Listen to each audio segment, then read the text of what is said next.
حضرت ثناء اللہ پانی پتی رحمۃ اللہ علیہ تفسیر مظہری کے اندر بیان فرماتے ہیں، شان مولا علی بیان کرتے ہوئے کہ جب ابھی ظاہراً حضرت مولا علی مشکل کشا دنیا میں پیدا نہیں ہوئے تھے، آپ کے صدقے میں آپ سے پہلے ولیوں کو اللہ پاک نے ولایت عطا فرمائی ہے۔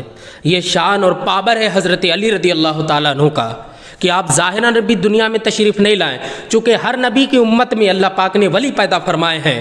حضرت علی نبی کی امت میں ہیں، غوث اعظم نبی کی امت میں ہے، غریب نواز نبی کی امت میں ہیں، تو یہ تو فیضان لے ہی رہے ہیں۔ لیکن مولا علی مشکل کشا وہ ذات ہے کہ آپ سے پہلے جتنے انبیاء کرام آئے ہیں اور ان میں جتنے ولی آئے ہیں، انہیں جو ولایت ملی ہے یہ حضرت مولا علی کے صدقے میں ملی ہے۔ آپ فرماتے ہیں کہ ظاہراً حضرت مولا علی کی ولادت نہیں ہوئی ہے، آپ کے والد جناب ابو طالب سفر کے لیے جاتے ہیں ملک شام کو، اور آپ جب سفر میں جاتے ہیں، جب آپ نے وہاں تجارت کا کاروبار شروع کیا اور آپ نے بہت سارا نفع بھی کمایا، لیکن اسی وقت آپ کے درمیان یہ خبر مشہور ہوئی کہ ایک ایسا راہب ہے گرجا گھر میں بیٹھتا ہے جس کی عمر 300 سال ہے اور آسمانی کتابوں کا وہ علم رکھتا ہے۔ تو جناب ابو طالب کو اس سے ملنے کی خواہش ہوئی۔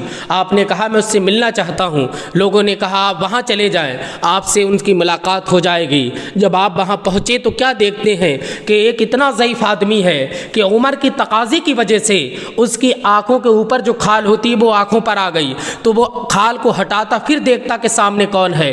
جب ابو طالب پہنچے ہیں تو اس نے دیکھا اور اس نے کہا، جیسے ہی دیکھا اپنے آنکھ کا پپوٹا اٹھایا، دیکھتا ہے ابو طالب کو، کہتا ہے کہ آپ مکے سے آئے ہیں۔ ابو طالب کو بڑی حیرت ہوئی کہ یہ مجھے کیسے جانتا ہے، میں تو پہلی مرتبہ یہاں آیا ہوں اور میں تو تجارت کی غرض سے آیا ہوں، کوئی ملاقات نہیں ہے۔ اس نے کہا مکے سے آئے ہیں؟ کہا میں مکے سے آیا ہوں۔ کہا کہ آپ کا تعلق قریش سے ہے؟ کہا میں قریش سے ہوں۔ کہا کہ آپ کے عبد مناف کی نسل سے ہے؟ کہا میں عبد مناف کی نسل سے ہوں۔ کہا تو میں غلطی نہیں کر رہا ہوں، تمہارا ایک بھتیجا ہے جس کا نام محمد ہے؟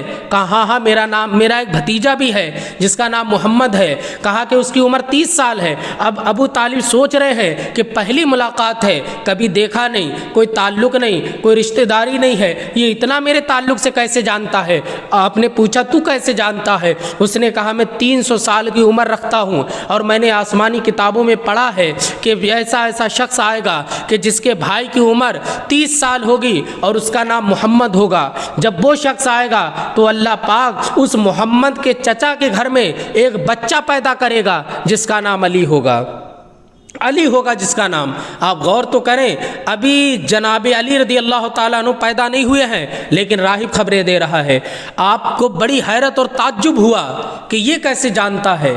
آپ جناب ابو طالب وہاں سے چلتے ہیں، اس نے کہا کہ جاؤ تمہیں گھر پہ مبارکباد ملے گی کہ تمہارے گھر خوشی ہونے والی ہے۔ اب جناب ابو طالب نے جلدی سامان سمیٹا اور آپ مکہ شریف آتے ہیں۔ جیسے ہی آپ اپنے گھر میں آئے، آپ کی اہلیہ محترمہ کہتی ہیں مبارک ہو، میں مراد سے ہوں، ان قریب تمہارے گھر ایک بچہ پیدا ہونے والا ہے۔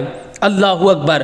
جب جناب ابو طالب نے اتنا سنا تو یہ سمجھ گئے کہ میرے گھر میں ضرور بچے کی ولادت ہونے والی ہے۔ اللہ اکبر۔ اب کیا ہوتا ہے، تو اس سے جناب ابو طالب نے کہا تھا میں راہب تیری بات کو کیسے یقین کر لوں کہ تو صحیح کہہ رہا ہے؟ تو اس نے کہا بتاؤ میں تمہیں کیا چیز دکھاؤں؟ جناب ابو طالب کہتے ہیں یہ جو سامنے درخت ہے سوکھا ہوا ہے، تو دعا کر، اگر یہ ہرا ہو گیا تو میں مان جاؤں گا۔ راہب دعا کرتا ہے، وہ سوکھا درخت ہرا ہو جاتا ہے۔ اللہ اکبر۔ جب وہ ہرا ہو گیا تو ابو طالب سمجھ گئے یہ صحیح کہہ رہا ہے اور گھر سے بھی خبر مل گئی ہے۔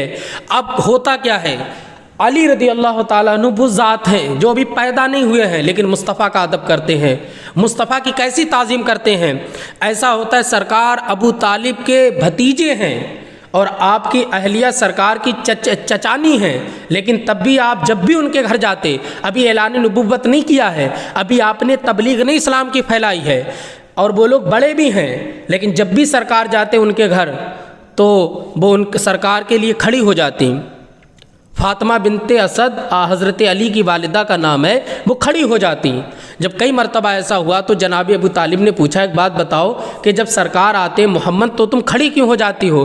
کہا وجہ یہ ہے میں کھڑی ہونا تو نہیں چاہتا ہوں، یہ چھوٹے ہیں میرے بھتیجے ہیں، لیکن جو میرے شکم میں بچہ ہے وہ حرکت کرتا ہے ایسی کہ مجھے مجبوراً کھڑا ہونا پڑتا ہے۔ آپ دیکھو علی وہ ہیں کہ جو ولادت سے پہلے بھی سرکار علیہ السلام کے کھڑے ہو کر کے احترام کر رہے ہیں، اپنی والدہ کو کھڑے ہونے پر مجبور کر رہے ہیں، تو شان علی دیکھنا ہے۔ اور آپ کی ولادت ہی خانہ کعبہ میں ہوئی،